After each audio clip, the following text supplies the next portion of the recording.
See Jesus' birth through the lens of ancient stories with A Child is Born by Amy Jill Levine. This 4-week Advent study reveals how earlier biblical birth narratives foreshadow and enrich the Christmas story. Available now at cokesbury.com. Hi, my name is Crystal Cavanis. I'm your host for Get Your Spirit in Shape. Welcome to episode 198. I'm excited that we're only 2 episodes away from celebrating our 200th episode of Get Your Spirit in Shape. Please make plans now to join us on November 21st for that milestone occasion. We have some favorite Get Your Spirit in Shape guests joining that day. It's going to be a lot of fun. Now let's get on with today's conversation. Preserving the stories of Black Methodist isn't just history work for Carol Travis, it's a calling. Discover how this cradle Methodist and leader with the African American Methodist Heritage Center ensures generations of vital stories are never forgotten. Welcome, Carol, to Get Your Spirit in Shape. Thank you so much, Crystal. It's so wonderful to be here with you and also to see you in person. We talk on the phone a lot, but I'm glad to see you in person. I'm glad we can talk about this important subject. Okay. Me too. And Carol and I, we've worked together for several years now, and we don't get to see each other very often. It's usually just by phone. So while our viewers, or our audience rather, can't see that we're seeing each other, but we are seeing one another on Zoom, and that's always a lot of fun to do that. So Carol, before we get started, I'd like for you to just share with our listeners just a little bit about yourself. Okay. I'm a cradle Methodist. I think that's the term that people always are using. I was brought into Asbury United Methodist Church in Washington, D.C., and have stayed there.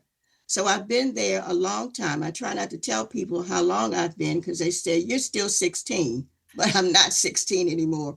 So I grew up in the church, went to Sunday school, sang in choirs, actually grew up in the church, went away to work and came back and got totally involved in the church. So I serve in several capacities now.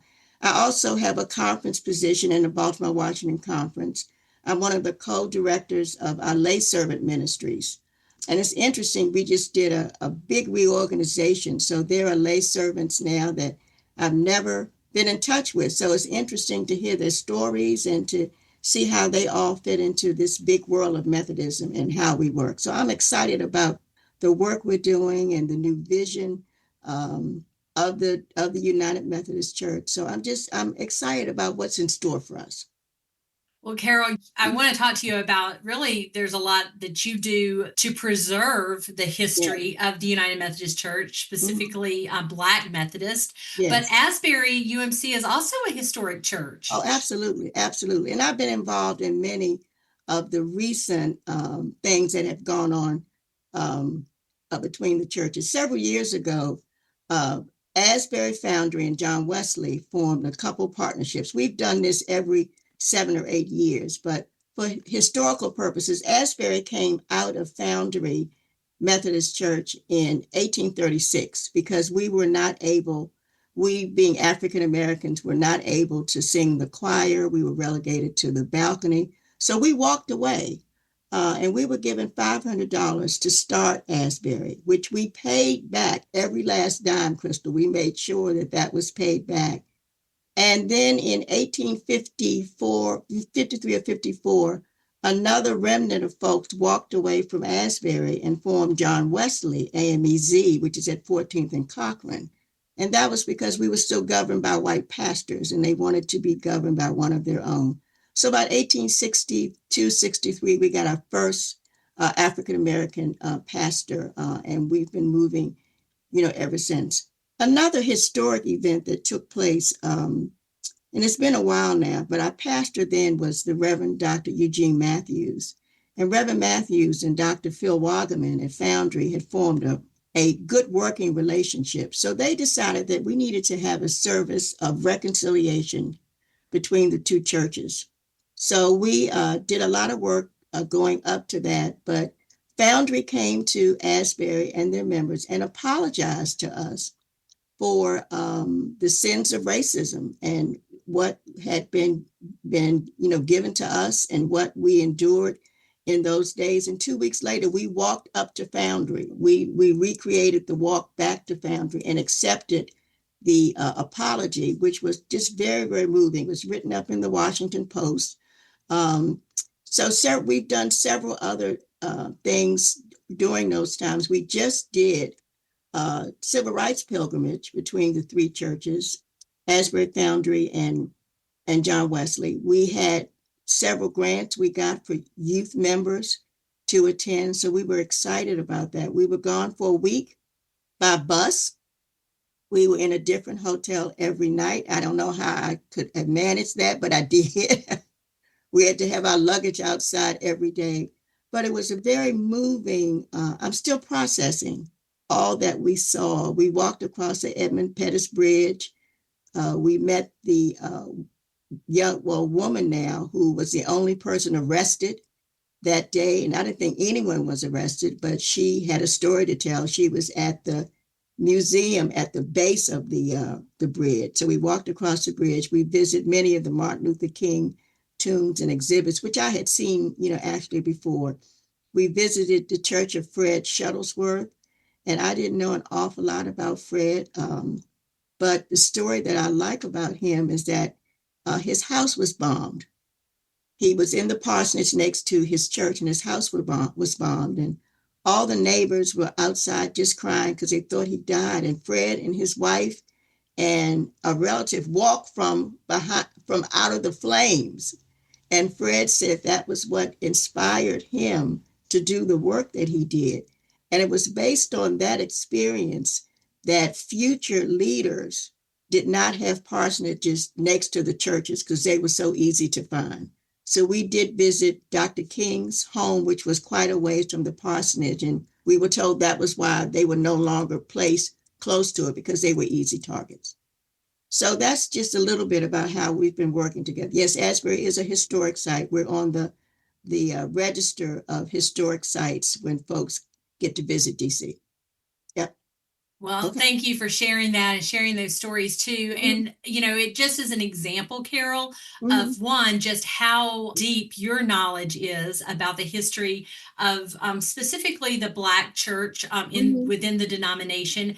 And Yes, you actually have a role with the African American Methodist Heritage Center that yes, works to preserve and promote those stories. Can you tell us just a little bit about what you do with the African American Methodist sure. Heritage Center and how you first got involved? Okay, absolutely. Well, most of us know the story of the central jurisdiction and how that was disbanded. I guess that's a good words to say. When the United Methodist Church was formed in 1968. Is that the right year? Okay, 1968. And at that time, when the church was formed and everyone came back together, there was some concern that the history of African Americans would be lost in this big reorganization. So an organization called Black Methodist for Church Renewal was founded shortly after that by many of our now bishops, Bishop Stith, Bishop Woody White, Reverend Frank Williams, who was not a bishop but was the pastor at my church. And they formed that organization to ensure that our needs and interests would be met in the larger denomination. Well, out of that, Bishop Stith was asked to head up an organization that would arrange to preserve the history of African Americans in the Methodist Church.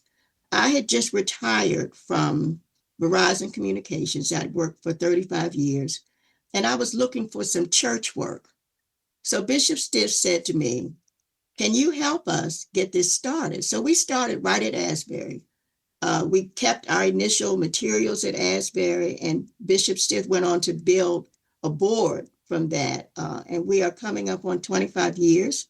Doesn't seem like it's been that long, but that's how I got started. He asked me to be a part of that. So I was a staff person for a while.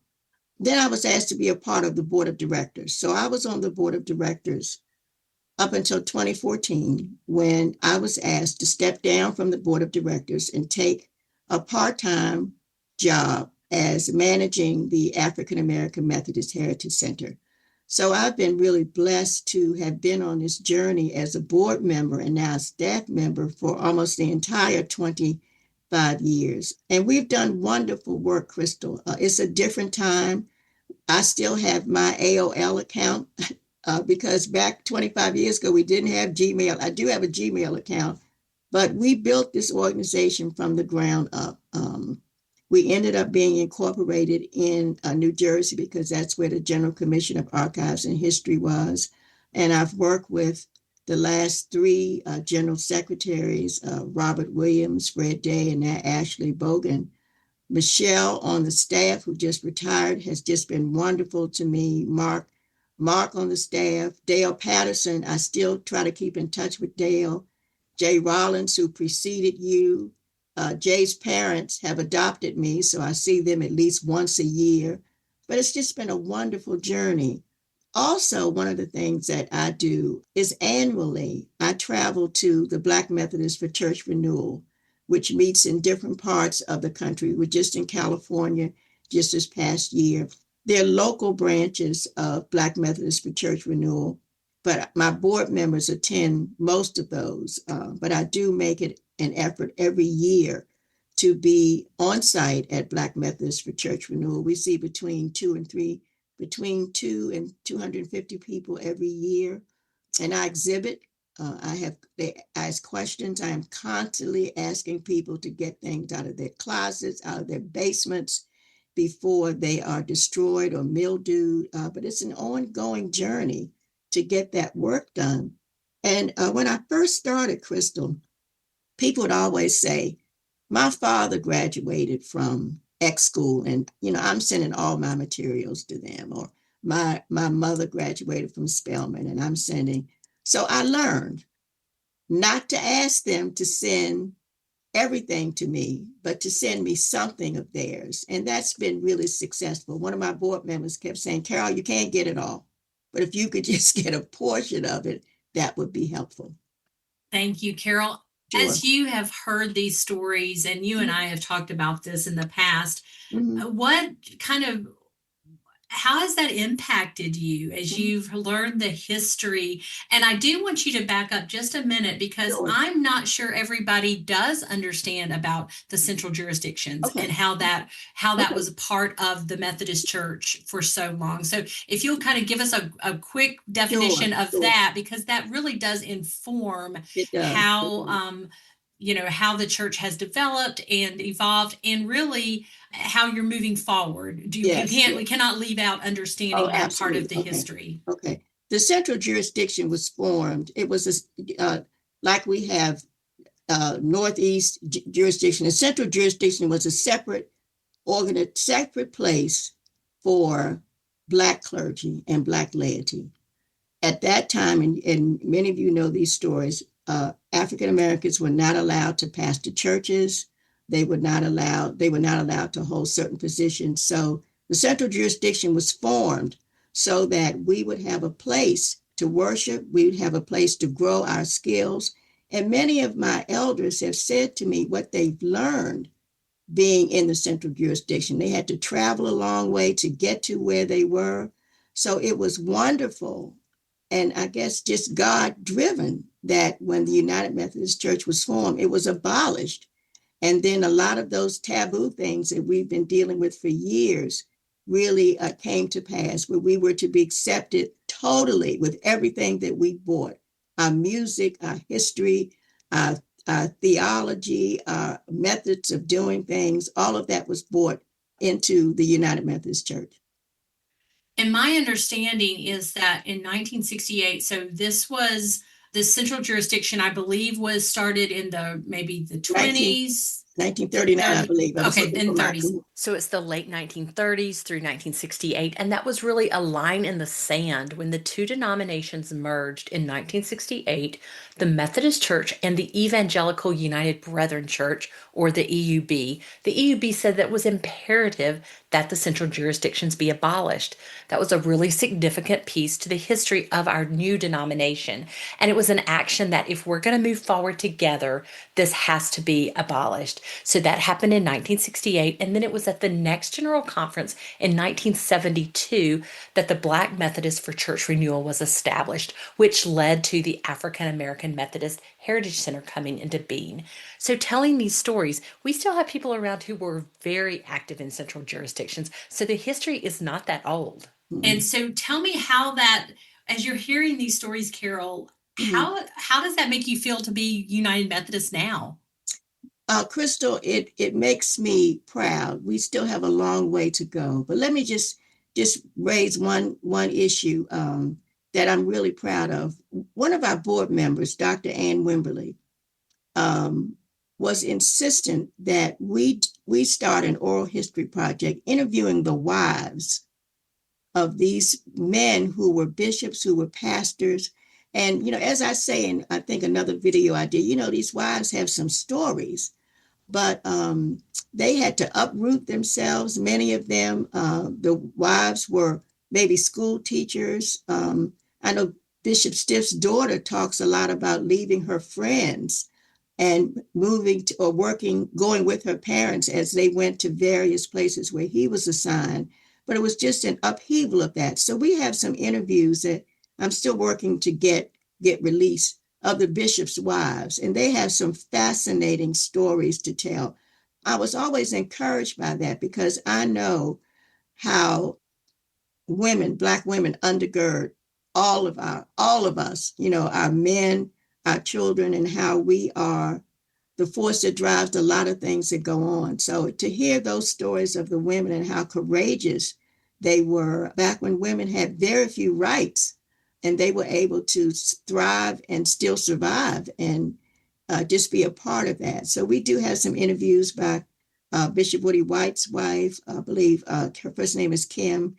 Mackie Norris, Bishop Norris's wife, I believe, has done one. The late Ruth Thomas is my favorite because she really was just let it all hang out and just talked about what life was like. And it's not anything that we could probably even imagine with everything we have with washing machines and all of the things that we have now. So I've always been inspired by the stories of the women and the work that they did to get us where we are here today.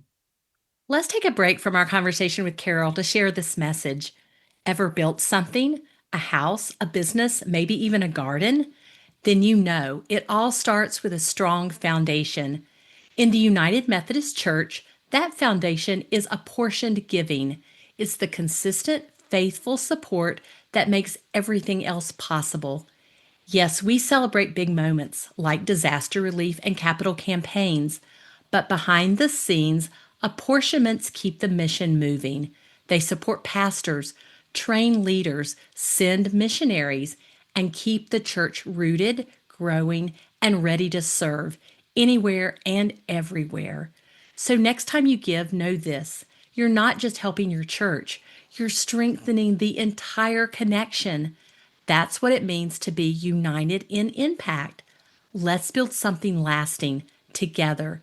Visit resourceumc.org/united in impact to learn more. Now back to our conversation with Carol. And Carol, if I'm Mhm. correct in understanding, you are currently enrolled in the lay minister school and you're taking the ministry of memory concentration of Yes, that yes. school.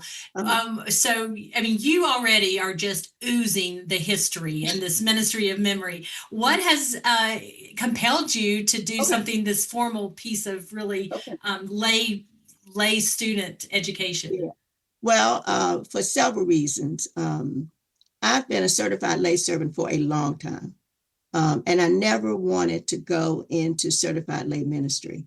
There are several different aspects of that. One is that you would do pulpit supply. I'm a church administrator. That's what I love to do. I've been doing church administrator work since 2001. But I was intrigued by the specialization in the ministry of memory. And I told Ashley, I said, I really want to go through this and just ensure that our stories are included somewhere in the course material. And I believe there's one course that they're still working on. I've not started it yet, Crystal. I've done some of it already, but I'm going to start probably in the next couple of weeks because my intent is when We are affirmed as certified lay ministers at annual conference next year. I can also say I have this specialization. So we'll see how that works. God has said you can, add this to all the things that you're doing.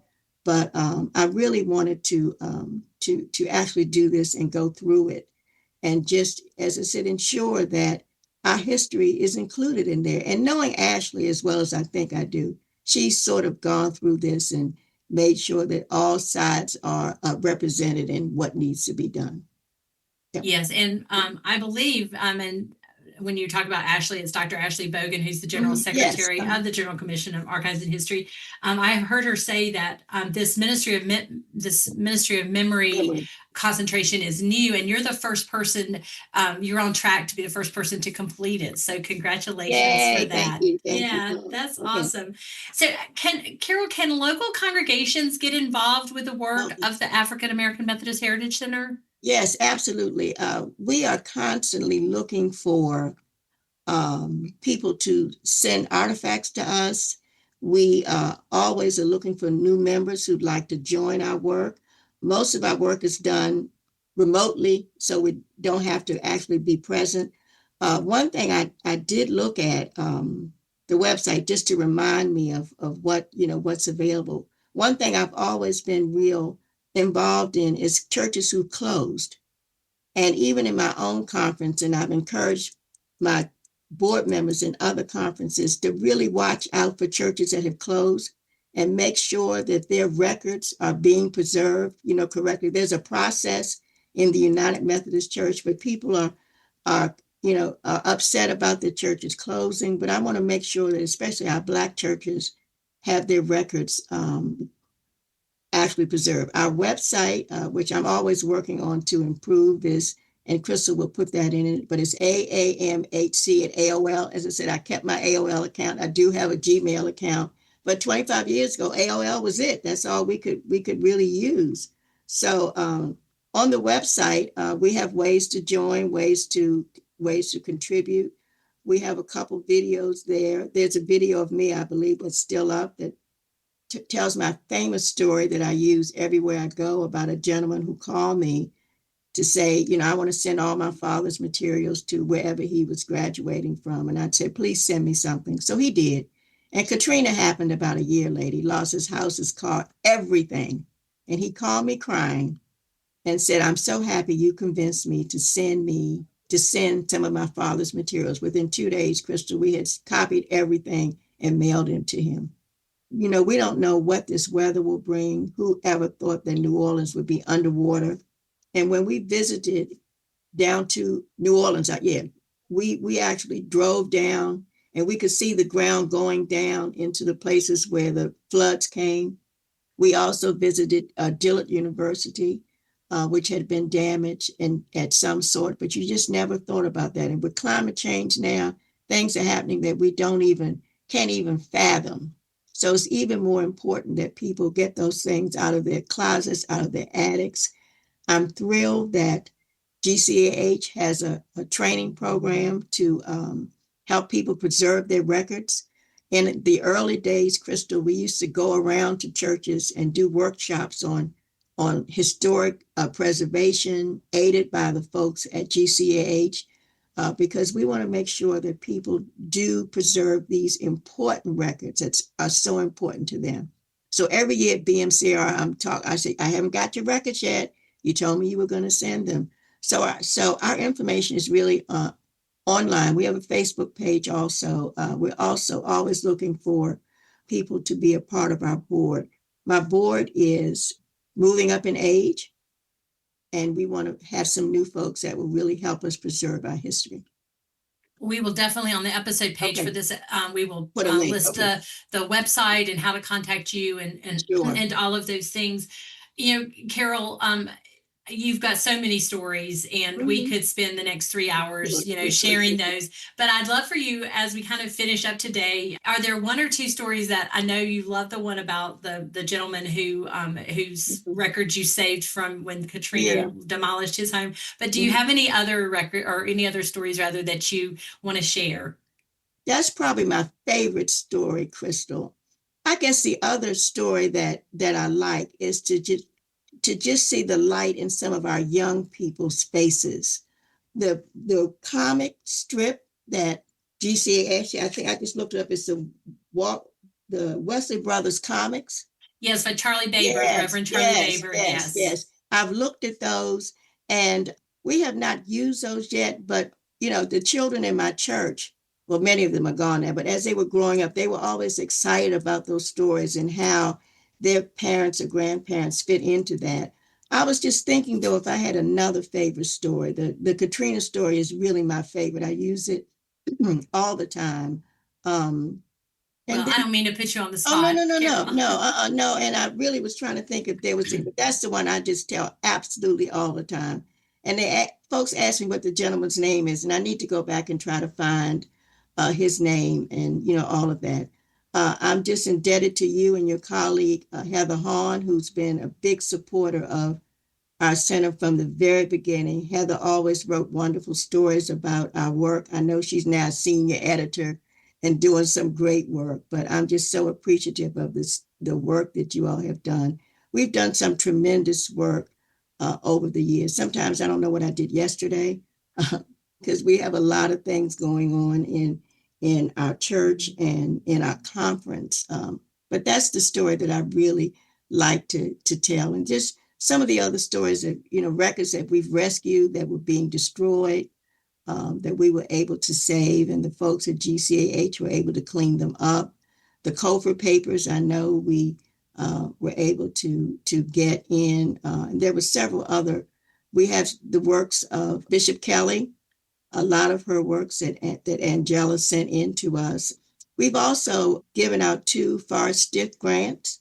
When Bishop Stiff retired, we knew we could not give him a vacation or a trip around the world. So we named a scholarship after Bishop Stiff. So we've awarded two of those scholarships. One was to a scholar at Rosetta, can't think of her last name, I meant to look it up this morning. She's doing a book on an unsung shero in the movement. The last grant we gave was to Eleanor Thomas, who is working on preserving cemeteries in the Baltimore Washington Conference. So I need to get with her because I know she has some stories to tell me. So I'll have some new stories to tell you. And one of the things you said just a few minutes ago that really Mhm, resonated with me is that when you're talking to these young people, mhm. you just love seeing their faces, just really beaming when they see themselves in the history. And Absolutely. where do you see yourself in that history? Um, as a very present part, still able to tell the story wherever I go, because I think it's just so important. I was raised in a two-parent household, but also really influenced by a grandmother. And my grandmother took me everywhere she went, and I really got a real appreciation for older folks and the stories that they tell. And if you're just quiet enough, they will tell you their stories. And some of the stories were scary to me as a little girl, but we just never need to stop telling our stories, Crystal. That's who we are. That's what has made us. That has what has sustained us. The stories of our ancestors, the prayers of our ancestors, our aunts and uncles, and being raised in a Black church, I always had aunties and uncles who just really took me under their wing. My parents did not attend church Asbury until I was fully grown. So I had plenty of aunts and uncles and just women and men who really took me under their wing. Not that I needed to be under wing, but they thought I did, and really helped me understand who I was as a young Black woman. Had wonderful teachers in high school and in college who encouraged me. And I think that's something we need to pass on to our children, to always encourage them. I really love that. We are our stories, aren't we? Mhm, And to share those across generations. You said something else too, Carol, that I want to kind of go back to. You said that when you were looking at the kind of the lay servant coursework, you uh, never saw yourself as like pulpit, supply or mhm. clergy, or like kind of a clergy in Yes. that way, but that you found your skills as as administration. And Mhm. I think that's such an important message Mhm. that people hear that the church needs all of our skills. Oh, absolutely. And so I just appreciate that you have brought your strengths and the gifts that God gave you and Mhm. in really making an impact in Mhm. the work of the African American Methodist Heritage Center, but in the work of the entire denomination in that It is, way. it is, it is, it is. Yeah. And Crystal, one other thing I did want to bring up that I'm excited about is the story app that was created by GCAH. I'm so excited about that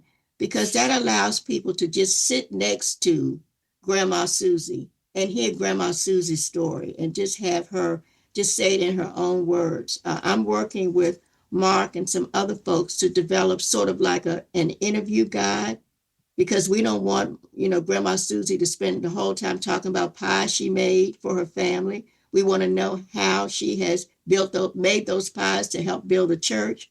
So I'm just thrilled about the story app and the fact that we can just sit next to someone and record their story. No special equipment, nothing special. I'm just thrilled about that. What was the other thing? Oh, the digital exhibits, which I just looked at online. Um, that was always our dream to have a traveling exhibit. And we wanted that about the time that nobody was doing anything. But I'm thrilled with that on the website. And I'm looking to see what else we can add, to that. But that excites me. And that is going to bring our young people in. They may not want to sit down and read a comic, but they'll read a comic online. So we just need to figure out how to tap into that and use that, their youth, and mesh it in with what we have, and we'll come up with something wonderful.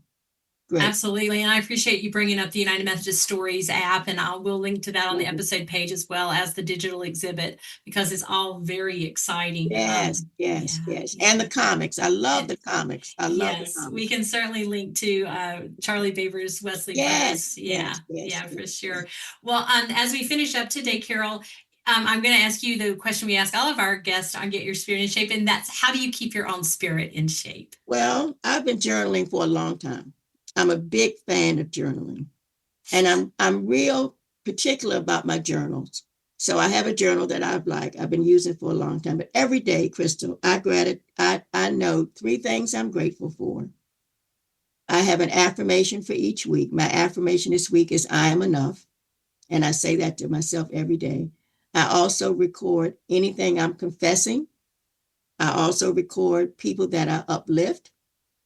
I also have something that I learn every day. And that's very important to me because at the end of the day, I'll look to say, I haven't done three things today. And I'll reach out and call, one of my friends. I'm a great grandmother now. So I try to spend as much time with my little great grandchildren. My two grandchildren are fully grown now. So I don't see them as much as I did, but I was very involved with raising them. My daughter lives very close to me, and I see her just about every Sunday. But the journal is what really keeps me focused and really keeps me straight. I'm real particular about noting that. And then this year, I've started something new called a God wink. So every day I look for a way that God has shown me something different that I wasn't supposed to see. For example, this past Sunday, I was on my way to church. The sun was in my eyes. And I came to a traffic light, which was red. I didn't see it was red. So the person next to me proceeded through the light. I was getting ready to proceed when I heard the horns. That was my God wink. And then I remembered, Crystal, that a week or so ago, the same thing happened. So I will really pay attention to, that's my God wink for that particular day. Today, when I was out walking, one of my neighbors has a persimmon tree in her yard. And I've always admired that. And she was in the yard and she said, would you like one? So she gave me one. So my God wink today is that she was outside when I was walking and I have a persimmon to try. So I'm real cognizant of the wonderful blessings God has given me. And I'm just so grateful. So that's how I keep my spirit in shape. I do walk. I do keep in touch with, my friends, and I try to get rest. Rest is so important to me. I'm in a couple Bible studies at a different church. I also lead Bible study at Asbury. And I tell folks that while I like leading, I like to be led to. So I'm in several outside of Asbury, and I've been in them for years. So that's what keeps me moving. Well, you move at a very brisk pace, I will say, Thank you. and I have been blessed to be on your uplift list before, and I certainly Yes, appreciate that. yes, So, yes, yes. thank you. You are an inspiration. You are a true gift to the United Methodist Church, Carol, and I'm just so honored that you were able to be a guest with us on Get Your Spirit in Shape. So, thank you so much for sharing your story and all that you do. Okay, thank you so much, Chris. It's always good to see you and good to see you in person. It's great to see you Thank too. you. Okay. That was Carol Travis discussing her work with the African American Methodist Heritage Center. To learn more, go to umc.org/podcast and look for this episode, where you'll find helpful links and a transcript of our conversation. If you have questions or comments, feel free to email me at a special email address just for Get Your Spirit in Shape listeners, gysis@umcom.org. If you enjoyed today's episode, we invite you to leave a review on the platform where you get your podcast. Thank you for being a Get Your Spirit in Shape listener. I'm Crystal Cavanis, and I look forward to the next time that we're together.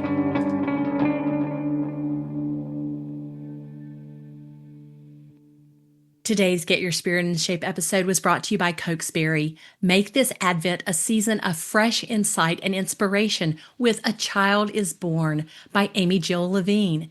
In this captivating 4-week study, you'll explore the ancient birth stories of Isaac and Ishmael, Moses and Samuel, and see how they foreshadow and deepen the nativity of Jesus.